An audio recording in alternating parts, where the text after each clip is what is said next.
Hello and welcome to another episode from the Real Talk and Revenue podcast. We have myself, Francesca, the accountant, and we have Jordan, the therapist, and we bring real powerful conversations around building revenue, building confidence, how the mindset works, all different discussions around to help others in business and in their personal life. So listen in, tune in, let us know what you think, ask questions along the way and we'll be sure to answer them. Enjoy. Oh, let me take these off. Let me take this off. Oh, right.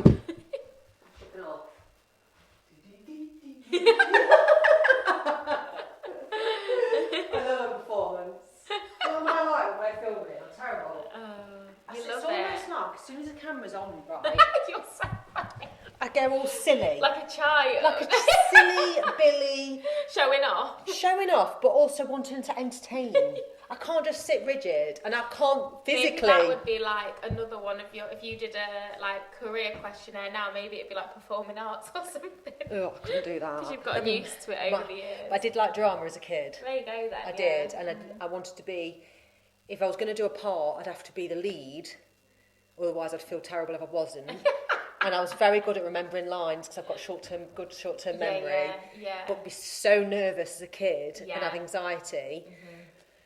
But that adrenaline, excitement, anxiety, and what I've learned is adrenaline helps me perform better. Yeah. And also with public speaking as well, I'm not great at it. I'm shitting myself about that public Oh, when is it? 26th of November. But the fact that you're shitting about it. I'm really scared. Because I know how you feel. I know I need to prepare. It's a burden. Because it's an actual talk with an audience that I'm being paid for. So once you've prepared for it, that will beat some of the fears. Action beats it. So I need to make sure I know what I'm talking about, so that if that adrenaline kicks in and my executive functioning goes down a bit, I've got the muscle memory of things in place rather than just winging it. Do you know what I mean? And I've done the winging it. Yeah. You can. You but can. I just want to make sure it's exactly, good, really and good. it will be because look, you're worrying, which makes it Not, better. I don't buy into that. Oh, I genuinely do. The more you're nervous and worry, No, the better you perform. No, from a psychological perspective, no. Okay. I love a worry. I genuinely think the more you're it helps me. No, that's not it. Right, I'm telling you now. Okay. Guys, we're going to do a live session on worry management one day. Yeah, let's do that. Yeah, because right, let's do that next week. Okay, I'll have to bring my put it at the end. resources. She's going to be bringing up props. Anyway, back to sales. you're gonna tell me off for this now. Well, here we go. I will. So, I have done a lot of sales stuff. Didn't realise I can sell pretty well, and I didn't realise it until I started Future Cloud when people were buying from me quite quickly and easy, and it wasn't cheap services. Trust. Yeah, and what helps is the feeling uncomfortable. So I was moaning to you, probably didn't realise, but I was actually moaning to you a little bit the other day about ticket sales. Not moaning as in anything on you, as in why are we not selling them? Yeah, but we did. We sold them really quickly. And then I came back to you, didn't I? And because you were like, what are we doing wrong? And I was like, sometimes nothing. Sometimes it's the time of the event. Yeah. People were buying though. This is my point. I know, but not everyone. And I think that's sometimes you want everyone you know. You're like, well, how come everyone I know is not in line for it? No, I know. And I'm like, bloody hell. The issue. So with sales, with anybody, I was feeling uncomfortable because I was avoiding. And what I was avoiding was probably inboxing more. Yeah.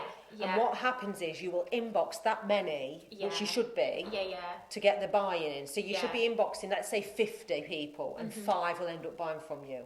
Yeah. I know this works because I've done it so many times, Yeah. And that's what's done this. I just went round. Yeah. So if you've got a product or service to sell, you have to find the buyers that you think, well, it's going to be beneficial for. You'll really enjoy it. It's 100%. Definitely. And it's cringe. You've got to. So I felt uncomfortable, but that's because what was happening is I know I needed to inbox. Yeah. And I was avoiding it a little bit. Yeah. That's why I was a bit like to you. Well, Monday, it's me event. I was thinking of any other thing rather than me just going, oh, I've just to remind you this is on. Yeah. I did say I was going to reach out, blah, blah, blah. Here's the link. But to make it easy for the buyers. Yeah. And sometimes people, you assume that everyone sees your social media posts and they don't. That's very true, yeah, because of algorithms and all sorts Exactly. of things. I thought, well, why are you not buying it? I It's miss obvious. loads of things and I'll see it after and I'm like, oh, I want to go to that, and it was like a week ago and I'm like, no, and I've obviously missed all of the pre-marketing and stuff, and it's like, oh no. I know. And then you want to watch out for the next one, so you might subscribe to an email list. Or, exactly, and so many did. That's so true, yeah. So many did subscribe, but what I was saying, I then did a whole round of inboxing. Doesn't take me long. I just need to get out of my own head and get it out of my system, basically. Because I thought, just test the theory. And it does work. I managed to sell 3 in like an evening. Yeah. Just by pushing yourself out there, pushing what it's about, and sounding a bit salesy in a way, because... I think we worry, don't we? And I've spoken about this before as like a therapist, and we're meant to be, you know, on this sort of like ethical pedestal, which is definitely important when it comes to clinical work. But when you work in private practice, you also still have to take the role of like a marketing person. Yep. And then it's like those kind of values that in the clinical room are very important. When it comes to their marketing, you have to like shift your hat a little bit and be like, okay, well, I can still like ethically sell, like, because ultimately if people don't want to buy into a course or an event, or, you know, I'm never pushing people to, or inboxing anyone to say like, come and have therapy with me, but I will put that on socials, like if this is you, like get in touch. But when it comes for events and stuff like that might interest people, it's okay to kind of like you say, draw upon your connections, other businesses. You know, I know for many like past clients, like really interested in like self-development, and ultimately you're not saying you've got to buy a ticket. 100%. Saying like, if this is something you're interested in, like here's a link. I think it'll be like really good for you. If you get a positive response from someone that's like, I'd love to do that, it's absolutely no harm. Like, I need multiple reminders from people. Exactly. Like, because of how my schedule is at the minute, and they'll come back and like, oh, just, do you still, and I'm like, yes, right, I'm going to do it now, like you say. So it's like, but if I didn't, I'd be like, oh, actually, no, I've looked at it and wrong day, like wrong time or wrong price point for me at the minute, but thank you. Yeah. I'm never offended. Stop messaging me. Never offended. Like, oh yes, please, I'm going to do that, or it's not for me at the minute, but thanks anyway. Thanks for thinking of me. The beauty. And you don't then push on that person again, do you? No. You're only going to follow up on people that have been like, I'd love to come to that. Exactly. Or I'm not sure. Let me check my diary. And then you've not heard anything for a week. Message them again. Yeah, that's just it. a reminder. Yeah. But the beauty of sales funnels online as well, you will know the people you can reach out to. 100%. Same with you. Your audience will be different to mine, for example. To be honest, we've only been doing the podcast a year. We haven't built a community just podcast only. No, and we've not really done events that we've needed to market. We haven't marketed the podcast very much. Like, we've set up basic things, haven't we? Yeah. But we've not had a newsletter. Or... No, I have. Oh, we have now, But we didn't at the beginning. No, we didn't, did we? So it's like, it's just getting those things in place. Yeah. To be able to be more visible and to connect with people that actually enjoy this kind of content, which is exactly what I like. From the content that I consume. I want to know, when's their next event? Where are they going to be? Like, are they running any workshops? Are there any online things? Like, if you're inspired by people, or if you, like, even if it's funny or you just enjoy it in some way, you're getting value from it, and therefore you want more of it, don't you? It's so true. And also, the more you're visible online as well yourself, and people getting to know who you are, it makes it an easier sell anyway. Not just your business brand. 100%. It's who you are as a person. Yeah. That definitely influences like who I'll buy off. Like, for example, we always talk about this in the early days. Like, I didn't look at anybody else because I wasn't bothered. Like, I trusted you. I trusted that you provide a good service, and I liked you as a person. Yeah. Makes all the difference. For anything, like a hairdresser. Like, do you know what I mean? Like, any service, I'm always like, well, I prefer to buy a few. Yeah. Because I've followed you, or I've seen you speak, or I've read your book, and it's all of that, isn't it? It's just who you connect with, and that is going to be different for different people, and that's great. It's so... I've just realised. That light's off. I don't know what. Does it matter? Guess not, I don't know. Let's put it on. Has that been off the whole time? It's been off the whole time. Oh, no. And God knows why I just clicked now, but I thought, hang on a minute, Jude's been in here. Let's blame Jude. Let's blame Jude. And again, that isn't going to be everybody, and that's fine. And you know what the hardest thing is? I think what people are scared of to sell is that rejection. Oh, absolutely. So when you've been told, I don't know, let's say when we were selling the tickets and they said no to me, it's so difficult to go again and again and again and again. Yeah, you're like, oh no, that's fine. Then I'm like, yeah. They must think it's crap. It's never the case. No. Everyone's basically said, let us know the next date. Like you said, it's not suitable. Yeah. Same with accountancy services or working with yourself. Yeah. In any field, it's that rejection. Even like I've done a big proposal quite recently, and they basically said, oh my God, they're up against 2 other accountancy firms. Yeah. And they basically said, so tell us why you're, sell what you do, tell us what you're different. And I thought, bloody hell, this is good. And I can handle that. Yeah. What I did say is why we are different, but I also added on, but please go for the people that you get the best vibe with. Yeah. I thought... That's important. It's important so for you. Important. And for them. Yeah. And I think as well, it's so important, as a therapist as well, and it could be like a skills thing, a personality thing, and this is the same across industry. Sometimes you might be saying to somebody else, I don't think I'm the best fit for you in terms of like what you're looking for from the service, or from like if somebody came to you and was like, no, we're all paper. Do you know what I mean? Like, we don't. You'd be like, ew, paper. You'd probably be like, we can help you if you want to go digital, and this is why you should. But ultimately, you're not going to be like, yeah, no problem, we'll work with you in that way, are you? Because you're going to be like, ew, we don't work like that. It's not the best way, and it's okay if you want to go find someone that's willing to do that sort of thing. Yeah. And again, it's like the same for most services, isn't it? Like, like I say with mine, it might be that someone comes and says like, I'm trying to think.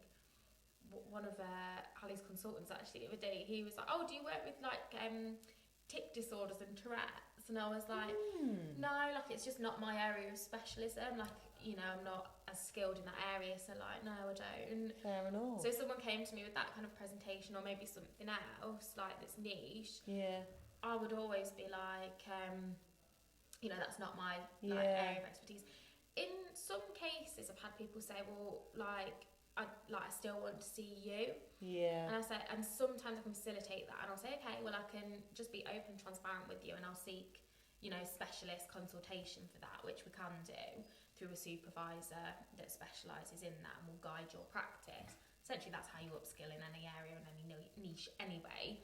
So it would depend, do you know what I mean? But most of the time, you're going to be like redirecting to people in your own network that might specialise in those things. Or like helping them just find a more suitable therapist. And I think that's the same across like industries, isn't it? It's knowing that actually it's better for you and it's better for the client, because you're going to get value out of supporting them and helping them, because you can, you've got the skill set. There's going to be like good energy and that like working professional relationship. Yeah, it's all about the energy and the vibe, isn't it? And not we've all been taken there on where site. it's not there, and you just feel like there's a mismatch in energy and values, and you're not enjoying it, or at worst you're like dreading certain meetings and things like that. So it's as important for us as it is the client to get that match right, isn't it? And also be careful of the dread, because I remember feeling dread in meetings. That's because I was learning. Yeah, that's it. And there's a difference. There is a difference. God, that's a difference. There's absolutely a difference. And you'd spot the difference. So don't take the dread as like, oh, that means I don't want any clients, because sometimes it's easy. Exactly. And we had a challenging prospect as well, where I knew it would be a challenge for the team. Yeah. And even though I won't be doing it, doesn't mean I don't feel it. Yeah, 100%. I feel it. I'm thinking. And they're going, oh yeah, it will be fine, and this, that, the other, and it will be.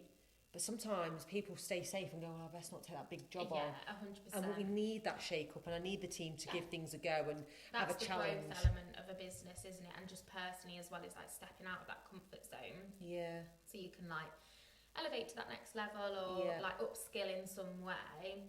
That's important. But I think sometimes you just know, don't you? It's tapping into like, okay, why am I scared, and maybe trying to break it down to find out like whether it's an anxiety thing or an imposter syndrome thing, or whether it is like, actually, do you know what, on this occasion it's a mismatch. I know. Sometimes you learn the hard way as well, don't you? Well, it's like when I see people say like, oh, they don't make any sales, can't get any sales in.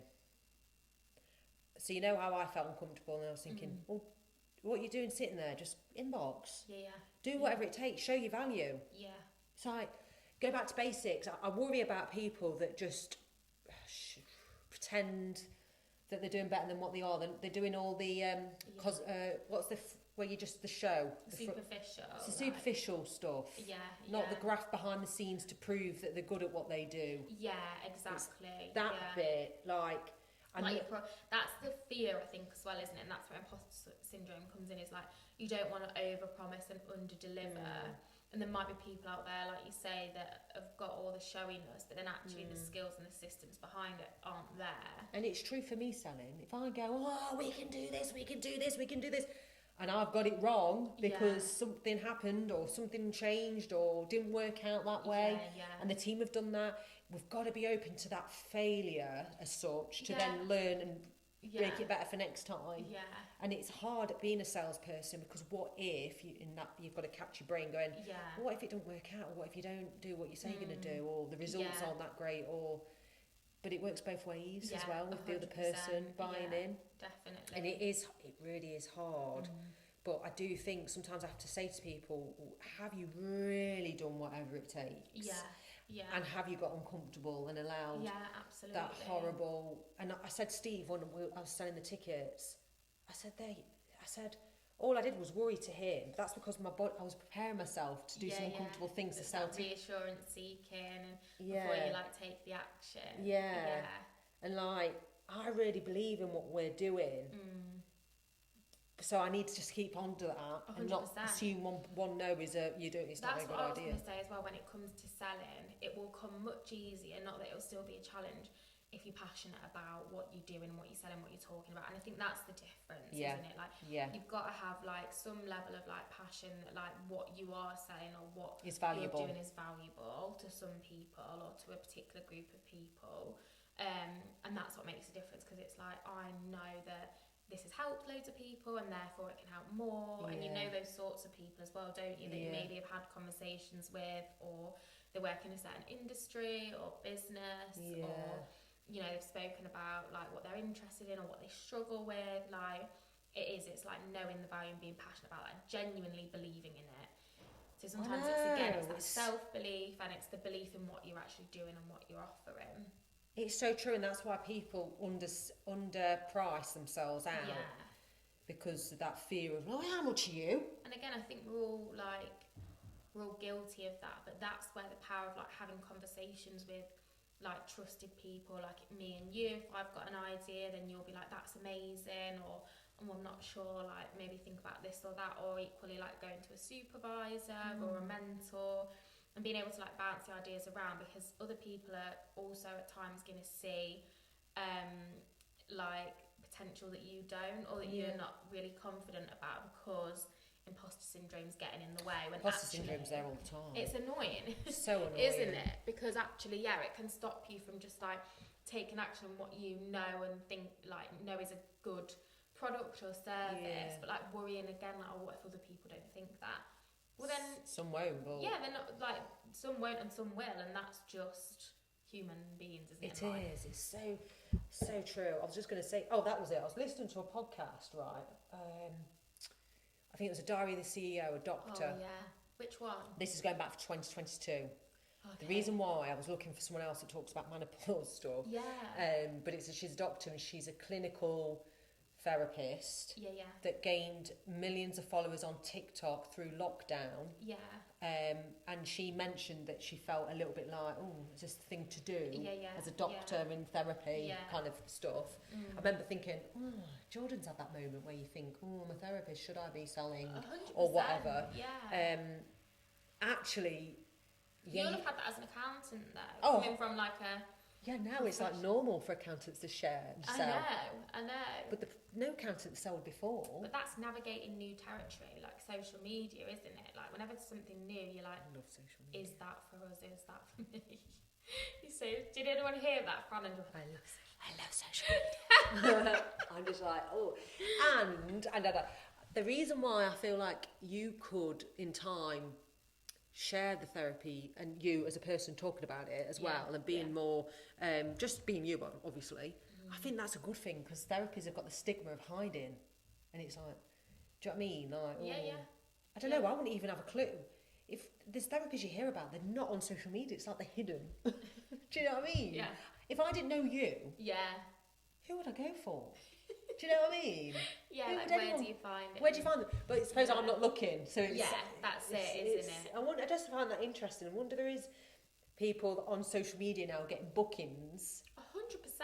Because again, like, they're people, and it's hilarious, like, talking about it, and then not applying it when you know, do you know what I mean? Because I can say confidently that sometimes you'll see something on social media, like, people don't even know they're anxious until it's spelled out in front of them, where, like, are you worrying day in, day out about this? Like, do you experience this, this and this? Like, or even like OCD, are you having intrusive thoughts? Are you checking things over and over, like whatever it might be? Yeah.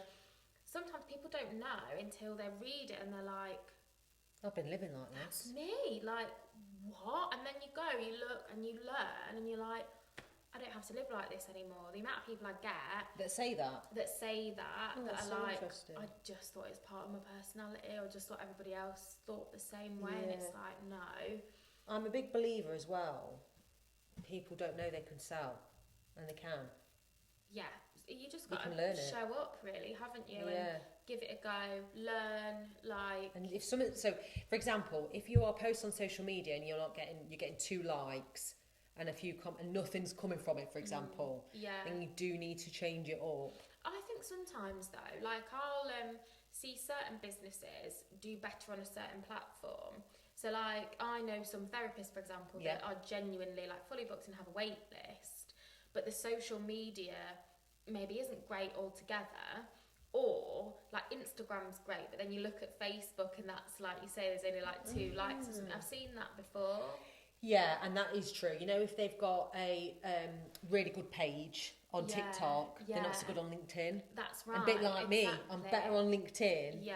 Just started out on TikTok, really, but it's not as... That's it. So it depends as well, doesn't it? Yeah. Like, sometimes you're just thriving on one platform, and actually sometimes for people, like, that's enough. It's like, this is my one, I'm good at it, I like it.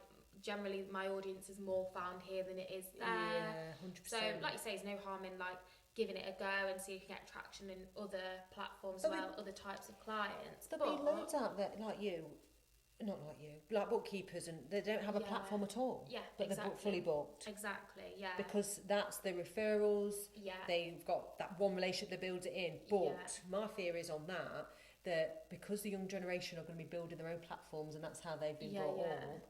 I feel like all the business is going to be moved to social media. Potentially. Or do you think businesses can thrive without platforms? I think they can. Like, again, must be the networks. Who knows? Yeah, and maybe it's about, like, how established they already are, and, like you say, the networks and things like that. And who knows what the future holds? Do you know what I mean? Like, if and I think you're right, and it's becoming harder and harder to set up and do it without social media. But perhaps if you're already established and you've built it on, like, networking, or, you know, like, local sort of referrals and word of mouth sort of things. Then I think there are other ways. We've got a good, like, website that you've built up good SEO on and stuff like that. So true. I tell you what, I did read. I don't know, it was called Business Insider, and it was basically the top 4 accountancy firms. Okay. So a lot of their qualified talent are moving over to smaller accountancy firms that are private equity backed. Culture. Well, isn't it? Yeah, it's culture. And the slower pace of a big 4 firm, for example, isn't as quick pace as the digital techie firms that are doing a very different approach to account. Oh my God, I'm like buzzing. Yeah. I was buzzing when I was reading that. I was thinking, oh my God, how do I get these people? Like, hello. Yeah, but I'm doing... I know, but then at the same time, I'm doing a slower reset. And it's like, You'll get there. Yeah, you see it and you like, I want that now. Yeah, it's coming. It's definitely coming. But obviously, this year I said that we're doing the internal software. Yeah. We are. I'm still kind of selling, but I'm selling in a different area. So this community building. This is what I'm really interested. Doing things I'm really interested in at the minute. Yeah. But still having some good conversations. Yeah. And I'm pushing myself because I've got some networking things coming up. Right. Yeah. No, I say networking. I hate that term. But I'm going to London a couple of times for 2 events, even though it scares me. But I feel like I want to do that now. I've got headspace not doing all my training. Yeah. So I've got them coming up. And then I've booked on one of my clients' retreats. Right. Oh, yeah. I booked it in January. I remember you telling me about that. Yeah, it's in 2 weeks. And I'm like, you know when you book something, you think, oh, no, why have I done that? Yeah. But I know she's so lovely. Yeah. And I want to support her because she's given us some clients. And I think she's an amazing woman. I can't wait to hear about that. Yeah, she calls it a retreat, but I think retreats to me are calming and whatever else. It depends, like people do business retreats and I think it's a business one. Like different types of things, so... Oh my God, she's giving me things to like look up, because you're not part of my old retreats and you're not part of this system. She says, listen to this, watch this, and I'm a bit all like, what the hell, I've got work to do. Like, what? I just wanted to rock up and have some breakfast with you and go to bed. Oh, you can imagine me. So that's coming up, so I can share. Yeah. I'll share what's going on there. Yeah. But I just want to be around good people. 100%. And then it's easy to sell. Yeah, absolutely. Perfect. Right, well, that's another one episode done. Thanks for tuning in. I hope it's helped. If you've got any comments, please let us know. Questions, followers. Yes. Subscribe to our newsletter to find out about our future events as well. Yes.